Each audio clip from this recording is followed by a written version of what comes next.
After months of searching for the perfect home, we have finally found it. So if you're new here, just to give you a quick recap of the purpose of my channel. My plan is to retire in the next 6 years. And my plan was to do this from a base of absolutely zero, apart from some equity owned in the marital home. After my business declined and my ex-husband decided to divorce me, I was left with no job, no pension, no savings, and a lengthy divorce battle. Finally, we settled on 50-50. He was keeping his pension, I was keeping most of the equity in the house, of which I will share the details with you in a minute. Now, thankfully, I have a job. It's a full-time minimum wage job. I have my first work-based pension. I have £51 in my pension. And the marital home had to be put on the market so we could divvy up the process, and I knew that I needed to move. I've got a new partner now, so we were looking for a new family home. And I had 3 choices. I could either get quite an expensive house, similar to what I've got now. I probably wouldn't have been approved for this expensive of a mortgage, but still I could have stretched myself. I could have got a large mortgage and be in a similar situation to what I am now, having to wait until standard retirement age to retire. That wasn't very appealing. Option number 2 was to buy a very cheap house and be completely mortgage free, and that was extremely appealing because who doesn't want to be mortgage free? But the thing is, I earn a minimum wage, so how much impact would that have on my retirement? It probably wouldn't have very much impact on my retirement, and I still would probably have to wait until 67 to retire because I have literally no pension and no money in investments. So slightly appealing, but not massively appealing. Option number 3 was the most appealing. I didn't realize that this was an option until I educated myself, until I realized that if I put some of the money into investments rather than all of it into the mortgage, then this would generate a lot more money than just paying off the mortgage, enabling me to have a much larger pot of money with which I could pay off the mortgage or retire early or a combination of both. So that is what I've chosen to do. So me and my new partner are putting equal amounts into the deposit of a new house, taking out a reasonable mortgage, one that's affordable for both of us on minimum wage, and I'm putting the rest of the money into investments. And I've done other videos detailing all my figures, so you can go and watch those if you're wondering how I'm going to do it. But this video is all about how we found the perfect house. So when I first started my journey, I was really wanting a house that was priced round about 180,000. I thought that this was a very cheap amount. We live in Wales. The house that I'm currently in is worth, well, we've just received an offer, so I guess it's worth what was offered, 340,000. At one point it went up to 380,000, so it's a bit of a drop, but still, I'm very grateful. So we're moving to an area of town that's nowhere near as nice as this area of town, because I'm currently in a new housing estate. And originally I was looking for houses priced 180,000. So these are very cheap houses. These are kind of terraced houses, 3-bedroom, 2 up, 2 down kind of houses, but we need 3 bedrooms. So a lot of these 2 up, 2 downs have been converted. Sometimes they have 2 bedrooms and a bathroom upstairs. Sometimes they have 3 bedrooms upstairs and a bathroom downstairs next to the kitchen. So we knew that we would have probably not a very conventional layout, and we were quite happy to accept that. So we've been looking for quite a while. I've been actually looking for years. I have gone on numerous viewings of houses. I thought I would probably get a house for around about 180,000. And recently I saw a few houses priced 160,000, and I got really excited about them because I thought, well, this is going to save an absolute fortune. We're going to pay this off much more quickly, and it's going to be much more manageable. So we went to see 2 houses that were priced 160,000. They were both very small. We expected them to be small, but I think when you see the photos online, they take them with these wide-angle lenses. They always look bigger than they actually are, so it's always a disappointment when you get into the property and you think, well, this is much smaller than I expected, and you know it's going to happen, and it still happens every time. You're still in a disappointment. So that's not a very good way to set up a viewing, in my opinion, but I suppose it gets more people through the door. So both of them were very tiny. They both looked really nicely decorated, so I thought both of them probably wouldn't need any extra work, which was very appealing. The first one was true to that assumption. The first one was very nicely decorated. It was absolutely tiny, but it was really cozy and lovely, and we thought, yes, we can probably make do with this. We saw downstairs it had a lounge, dining room, a kitchen, Upstairs, there was 2 bedrooms, a bathroom, quite a standard layout, but then where's the 3rd bedroom? The 3rd bedroom was actually in the loft. A lot of these houses that are marketed as 2-bedroom houses are often 3-bedroom houses, and they're using the loft as the 3rd bedroom. And when I looked at the loft ladder, it was just this like almost vertical ladder going up into the 3rd bedroom. And I went up there and I was clinging for dear life, praying that I wouldn't fall off the ladder and fall right down into the stairwell. When I got up there, I thought, how on earth did they get all this furniture up there? I wouldn't even know how to get things up and down. It would have been my daughter who would have wanted this bedroom because she always wanted a loft bedroom, but she's not very stable on her feet. And I would have been terrified for her coming down this loft ladder every day. She often trips and stumbles. She's often got her phone in her hand. I keep telling her to put it down and she doesn't listen. And she sometimes keeps stumbling down existing stairs. So I just didn't feel comfortable with this at all. We looked into numerous different options for replacing the stairs and making it more safe. And then I realised that this isn't even legal. It wasn't even a legal loft conversion, because it didn't have a standard staircase, and that's why it's marketed as a 2-bedroom property. And I realised that the problems with this kind of illegal loft conversion is that it can invalidate your house insurance, and it can actually prevent you from getting a mortgage, because some mortgage companies might have an issue with it. And I just thought it's just not worth the risk. So we decided, unfortunately, not to go for that one, even though it was in a great location and we all really liked the house. The second house, priced at $160,000, was a similar size, so I kind of knew what to expect. And the photos looked lovely. It looked like it was a brand new renovation. I saw brand new sinks, brand new baths, brand new kitchen tiles. It all looked pretty new. But when we actually got into the property, we realised that although those photos were true to form, they were actually taken of brand new items that had been inserted into the house, that the house was actually a project, and the half of the house that wasn't photographed was completely undone. It wasn't done. It was a complete project. It was a building site. So they replaced some of the house and not other parts of the house. So half of the house was falling down and the other half was brand new stuff. And it was an absolute wreck, and it absolutely reeked. I think they had about 8 dogs living in there. And there was all these crates everywhere, all these leads in dog coats. And it was really disgusting. So we thought, no, we can't put the kids into a project. We don't mind doing little upgrades, but no major renovation works. So that was also a no. So at this point, we were starting to tear our hair out because we looked at so many properties. We'd actually looked at properties all the way from 160,000 all the way up to 230,000. And pretty much all of them were in absolute state. All of them needed some major works. You'd go into the house, taps were constantly running, you couldn't even turn them off. There were tiles missing on the floor, you were tripping over things. All of the rooms were half done. They were just such a mess. And it didn't seem to matter what the price was. They were all just messy and they all required major work. And so I was starting to lose hope that we would actually get something. And you know when you feel like luck is absolutely on your side? I feel like in life you're on like a roller coaster. You have periods of bad luck where everything's going wrong, and then you have periods of good luck where everything's going right in certain areas, not in all areas of life, but in certain areas. And I feel like housing at the moment, it feels like things are going really well, that luck is on our side, and that things are just falling into place and things are meant to be. Because all of a sudden, this house popped up on Rightmove, and it seemed too good to be true. It seemed like the house was way too cheap for what you were actually getting, and it ticked every single box that we had and more. Things that we didn't expect to get, it ticked the boxes. It was like the dream house. And it wasn't priced at 160 grand, it wasn't priced at 180 grand. It was slightly more expensive. I don't want to give you the exact price because I want to keep my identity of my new house pretty private. So I will say it was somewhere between 180 grand and 220 grand.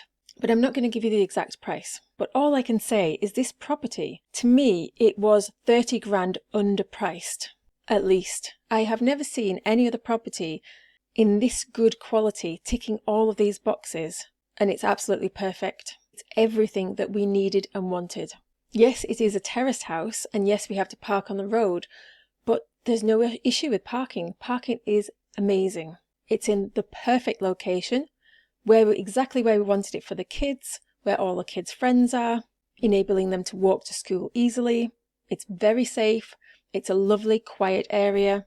And the inside of the house just ticks every single box. It had a complete renovation. So of course, I phoned the estate agent straight away and asked for a viewing. They gave me a viewing in about 5 days' time, and I thought, wow, this is going to take too long. Somebody else will snap up this house in the meantime. But I persevered, and I thought, if it's meant to be, it's meant to be. Me and my partner had conversations about if we get in there, if we like it, what are we going to offer? So we knew that we had everything ready to go. We had the solicitors ready to go. We had the mortgage in principle ready to go. We had the deposit ready to go. And you know when you just walk into a property and you just know that you know without even seeing the rest of the property, that was the feeling that we got. I mean, we'd seen all the photos and I didn't really trust my own perception in photos because I was so disappointed in the other ones. But you know when you just walk into a property and you just know that this has been well taken care of, that every detail has been taken care of. There's nothing that has been overlooked in this property. And as soon as we walked in, we just knew that this was the one. And yes, we had a good look around the property.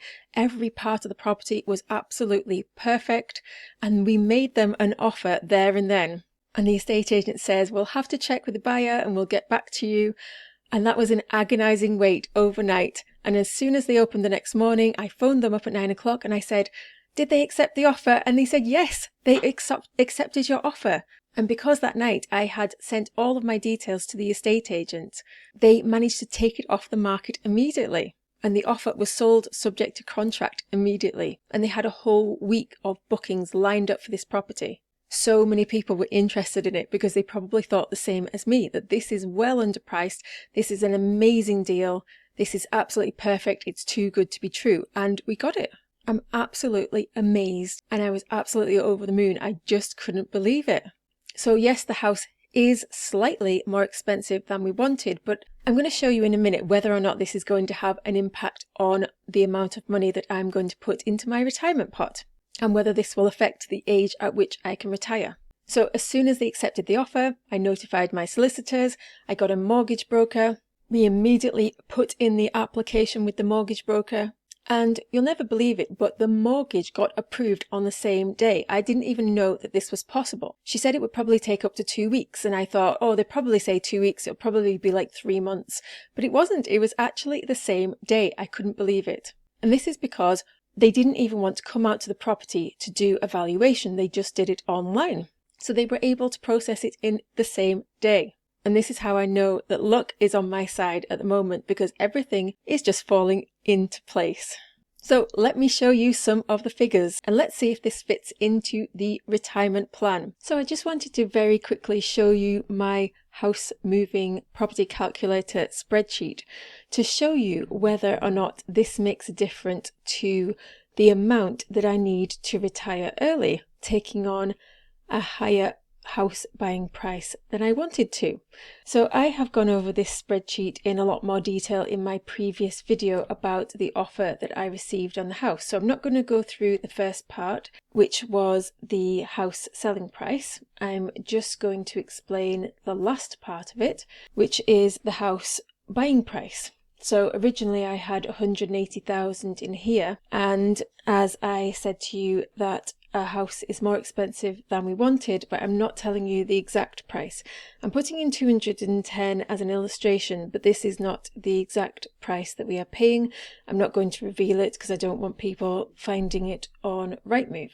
So this is just for illustration purposes. So in here I've got partner's contribution, and then I've got my contribution. This is our deposit that we're putting into the house. And then we needed to find 90 grand, which was the amount that would total the house buying price. And if you compare like by like, and you put the house selling price the same in both of these scenarios, and change the house buying price, you can see that the money that I'm going to be left with is exactly the same. And this is because my deposit is exactly the same. I'm not putting any more money into the house just because the mortgage is higher. So it still leaves me with exactly the same amount of money. It leaves me with a little amount for a camper van, some home improvements, emergency funds, and this is the money left to invest. And originally I had said that I needed £80,000 to put into my investment to be able to retire early. So this is slightly less than that. So it's £5,000 less. But I reckon that I can save some money from the buying process and bump this up a little bit. And the reason why it actually made no difference depending on the price of the house that we're buying is because the amount of deposit is exactly the same. It's just the mortgage is higher. And with this mortgage being higher, there will be two things that will be impacted due to a higher mortgage amount. The first thing will be that we will be paying slightly more per month for the mortgage. We'll be dividing this by 2, but actually it doesn't make that much of a difference. It doesn't make as big a difference as I would have thought, so therefore it won't make much of a difference in terms of the amount of money that I can continue to save and put into my investments every month. And the other thing that will make the biggest difference is the amount of mortgage that will be left to be repaid at the point of retirement, and this will make a big impact.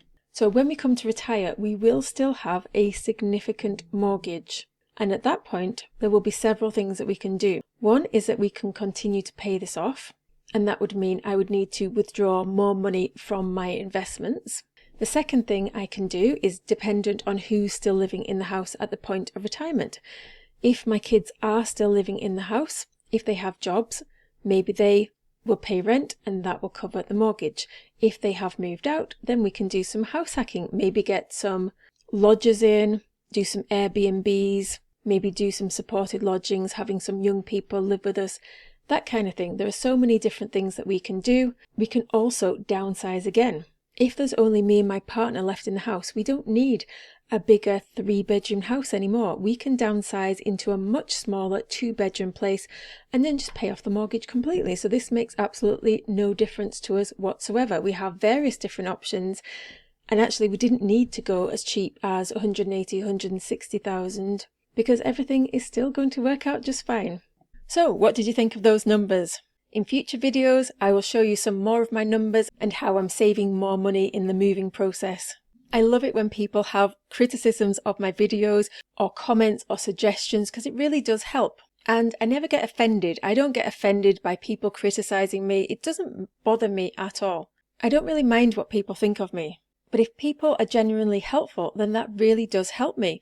People have given me so many good suggestions. And a lot of people don't like my risk-taking attitude. I actually think I've calmed down a lot, but I know that I probably still am a bit of a risk taker compared to a lot of people who might be watching these kind of videos. Because I am separating the selling process from the buying process, that has introduced some risk into the process, which a lot of people are uncomfortable with. But if you watch my last video and the one before that, I'll explain the reasons why I'm separating the selling of my current house that I live in from the buying of the next one. And we could actually get moved into this house a lot faster than I think we could, because really the mortgage has been approved. All it's left now is the solicitor's searches. My solicitor's actually really good and really fast. Unfortunately, the seller's solicitor is not a good solicitor. And I know this because my partner used this solicitor to sell his flat and they took forever. So I really hope that they don't slow down the process. But I know there's a lot of people on their case because the estate agents are chasing up with them, the mortgage broker's chasing up with them, solicitors chasing up with them, I'm chasing up, and I'm sure that the sellers are going to be chasing them up as well. There's nobody living in the property, so there's no chain, so it should go by really fast. It's an inheritance property, so they just need to get the money out. They don't need to find anywhere else to live. There's no one living in it, which is absolutely amazing. So there's no chain, so it should go fast. So I'm going to share my updates with you on this channel. Things are all happening on the housing front at the moment and things are very busy. So I probably won't have time for more than one video a week at the moment, but in the future I probably will start doing at least 2 videos a week. I've got so much content that I want to share with you in the future. Things are just pretty crazy right now. This is a massive piece in the puzzle of the early retirement. So it's all necessary. It needed to happen anyway. So why not benefit from the situation? Let me know in the comments. Would you downsize while you still have your kids living at home? Would you be willing to move into a less desirable neighborhood to save money so that you could retire early? Let me know in the comments below. I love hearing from you. Have an amazing week.